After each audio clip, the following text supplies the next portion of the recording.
Bonjour à tous, c'est Florian de l'équipe WheezyMM, j'espère que vous allez bien. Dans cette vidéo, je vais vous parler des configurations gérées, donc en anglais les manage config.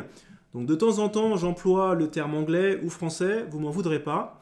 Donc le principe des manage config, j'en ai parlé dans la vidéo sur les bénéfices Google Play, c'est le fait de pouvoir, quand vous publiez votre application sur Google Play, pouvoir en même temps donner tout un jeu de paramètres qui sont accessibles depuis l'IMM afin de configurer votre application super facilement. Donc ça, c'est à mettre en opposition avec l'ancien monde qui était de dire on crée un fichier JSON ou XML dans son coin, on pousse ce fichier manuellement par les moyens qu'on peut vers l'équipement et ensuite on envoie le signal à l'application pour lire ce fichier de config. Tout ça, c'est fini.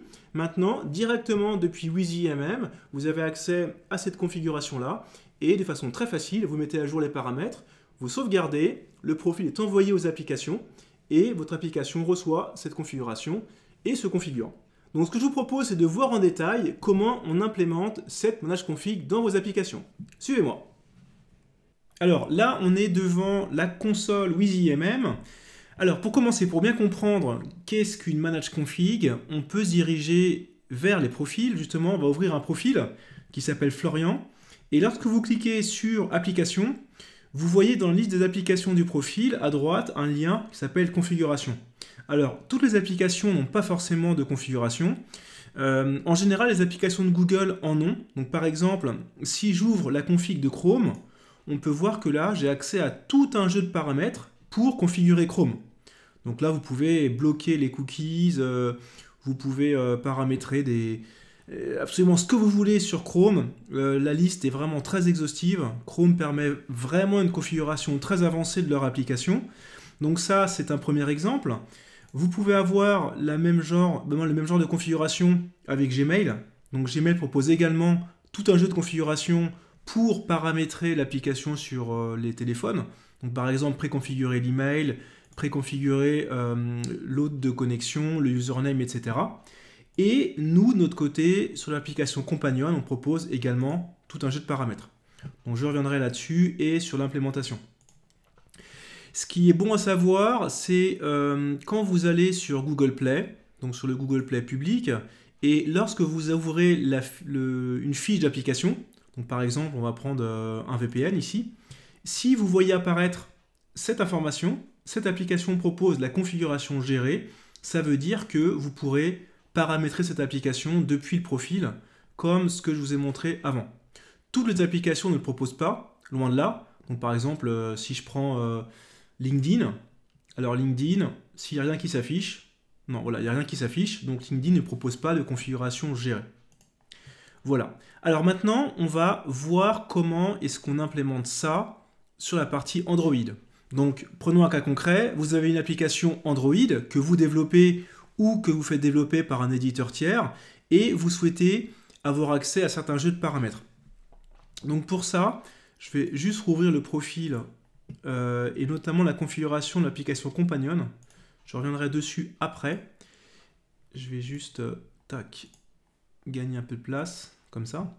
Alors là, j'ouvre la configuration de la partie Android. Alors désolé, la page n'existe pas en français. Mais de façon très simple, dans votre application Android, vous allez devoir ajouter certains paramètres. D'abord dans le fichier manifeste, donc il y a juste une ligne à mettre dedans. Ensuite, décrire toutes les options que vous souhaitez afficher dans la manage config. Donc ça, je vais vous donner un exemple après dans notre application. Et ensuite, bien entendu, il y aura le code qui va permettre de prendre en compte ces paramètres quand ils seront poussés vers l'application. Ça, côté WheezyMM, c'est fait de façon automatique. Quand vous êtes sur le profil, vous soumettez la configuration et vous sauvegardez le profil, automatiquement les paramètres vont être envoyés à l'application. Et là, c'est votre application qui va être prévenue, qui va avoir accès à ces paramètres-là, donc il va pouvoir les traiter. Juste pour info, les types de paramètres disponibles donc, sont tous décrits ici. Donc les booléens, les chaînes de caractères, les entiers, les boutons de type radio, donc un choix parmi différentes valeurs, des paramètres cachés, donc ça peut être intéressant justement si vous souhaitez passer des... Alors pour vous ça vous concernera peut-être pas, Mais en tout cas, sachez qu'il y a des paramètres qui peuvent être cachés, donc ils ne sont pas visibles depuis l'IMM, mais vous pouvez quand même les valoriser d'une façon ou d'une autre. Ça peut être intéressant, par exemple, pour valoriser une version de configuration. Je pourrais vous faire une vidéo sur le sujet si ça vous intéresse. Alors, on va voir côté Android, comment ça se passe. Donc là, c'est notre application Companion, donc celle qui est préinstallée sur les équipements donc quand vous l'enrôlez. Comme je vous ai dit tout à l'heure, donc première option dans le manifeste à mettre ici, donc ça c'est documenté. Ensuite, la manage config, donc là c'est tous les paramètres qu'on veut afficher côté IMM. Et pour bien faire le parallèle, ce que je vais faire, c'est que je vais afficher les deux fenêtres en même temps. Donc là, ce sera plus facile de voir. Ici, vous voyez à gauche la manage config de l'application Companion avec le remote control, les paramètres d'appel externe, etc. Là, vous voyez, c'est ce que nous, on a défini dans notre application Android. Donc par exemple, pour la partie remote control, on a 3 paramètres.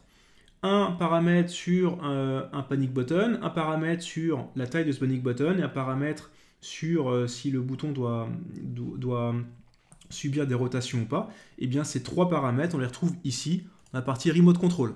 Panic button size et panic button rotation. Et là pareil, le texte que vous voyez affiché ici, bah, c'est le texte qui est affiché dans la description. Et ensuite le type booléen. Un booléen ça correspond à un switch comme ça.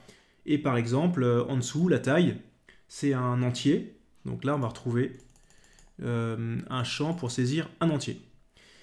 Voilà, et ensuite, quand la manage config est sauvegardée et reçue par l'application, bah, vous avez un code qui va être exécuté dans votre application Android pour venir récupérer ces paramètres-là, les stocker dans votre application et appliquer votre logique métier. Voilà, donc pour la partie configuration, je mettrai dans la description les différents liens que je vous ai montrés de la documentation pour que vous puissiez implémenter ça de votre côté. Voilà, bah écoutez, c'était pas si compliqué que ça. J'espère que cette vidéo vous aura plu. N'hésitez pas, si vous avez des questions ou des remarques, à les mettre en dessous dans les commentaires. Et puis d'ici à une prochaine vidéo, je vous souhaite une bonne journée. À bientôt!